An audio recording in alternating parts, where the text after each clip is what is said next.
গণ অভ্যুত্থানের মধ্যে দিয়ে এক ভিন্ন স্বৈর শাসককে পরাজিত করেছে এদেশের ছাত্র জনতা।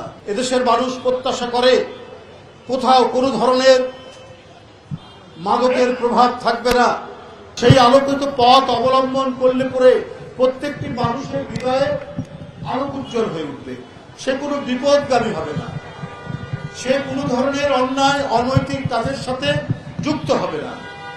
এই জন্য আমাদের জাতীয় জীবনের প্রতিটি ক্ষেত্রে আমরা যদি তার নীতি, তার আদর্শ এটা যদি অনুসরণ করি, আমরা যদি অনুশীলন করি, প্রত্যেকেই একজন সত্যিকার মানব হিসাবে প্রতিষ্ঠিত হতে পারবে। সমাজ আমাদের একটি ন্যায়ভিত্তিক সমাজে প্রতিষ্ঠিত হবে, রাষ্ট্র প্রতিষ্ঠিত হবে যেখানে ন্যায় এবং ন্যায্যতা প্রতিটি ক্ষেত্রে প্রয়োগ করা যায়, সেই ধরনের রাষ্ট্র আমরা পাব।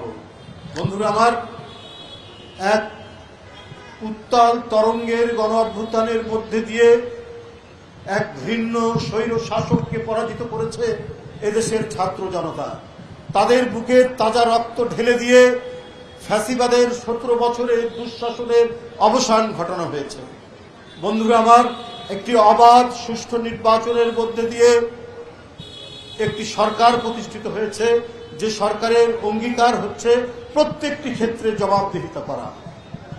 সেই জবাবদিহিতা নিশ্চিত করেছেন আমাদের দলের চেয়ারম্যান এবং গণপ্রজাতন্ত্রী বাংলাদেশ সরকারের প্রধানমন্ত্রী জনাব তারেক রহমান। তিনি কখনো গণমাধ্যমের সামনে জবাবদিহিতা নানাভাবেই করা যায়।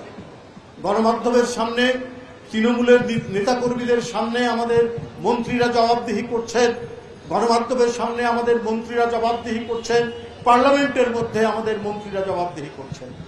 আমি ভরসা রাখি হিরন স্মার্ট ওয়াটার পিউরিফায়ারে। এই জবাবদিহি মূলত প্রকারান্তরে জনগণের কাছে জবাবদিহি হচ্ছে। আমাদের প্রধান অতিথি সরকারের স্বরাষ্ট্রমন্ত্রী, তিনি গুরু দায়িত্ব পালন করছেন। এখন যে পরিবেশ রয়েছে, সেই পরিবেশ আগের চাইতে খারাপ হচ্ছে সেটা বলবো না, কিন্তু এখান থেকে আমাদের আরো উত্তরণ ঘটানো দরকার। তিনি যেমন জনপ্রিয়, কারাগারে থেকেও তিনি তার প্রতিনিধিকে নির্বাচিত করতে পারেন, তার স্ত্রীকে নির্বাচিত করেছেন। 9 বছর গুম থেকেছেন পার্শ্ববর্তী রাষ্ট্রে, তারপরেও তিনি তার এলাকায় কক্সবাজার জেলায় নিজের জনপ্রিয়তা, একটা অখণ্ড জনপ্রিয়তা তিনি ধরে রেখেছেন। এটা একটা বিরাট গুণ। আপনার নেতৃত্বে বাংলাদেশের সকল অপরাধীরা তারা আইনের আওতায় আসবে, তাদের বিচার হবে, এটা জনগণ চায়। আপনি ছাত্র জীবন থেকে রাজনীতি করেছেন, মাঝখানে কিছুদিন সরকারি চাকরি করেছেন, আপনার রাজনৈতিক জীবন সুদীর্ঘ জীবন। আপনার হাত দিয়ে এই দেশে একটি শান্তিময় পরিবেশ তৈরি করবে, দুষ্টের দমন, শিষ্টের পালন নিশ্চিত হবে। এদেশের মানুষ প্রত্যাশা করে কোথাও কোনো ধরনের মাদকের প্রভাব থাকবে না। কোনো মাদক সেবী, সেই সিন্ডিকেট যেই হোক না কেন, যত বড়ই ক্ষমতাশালী হোক না কেন, আপনি যে আইন প্রয়োগকারী সংস্থা আপনার হাতে, তাদের হাত থেকে তারা নিস্তার পাবে না।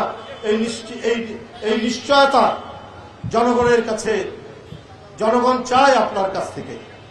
রংপুরের যে ঘটনাটি, একটি গভর্নমেন্ট স্কুল, জেলা স্কুলের একজন শিক্ষকের পরিবার মাদক সেবীদের দ্বারা যেভাবে আক্রান্ত হয়ে 4টি প্রাণ চলে গেল, গোটা দেশকে, গোটা জাতিকে কাঁদিয়েছে। এই বেদনা বিধুর একটি পরিবেশ।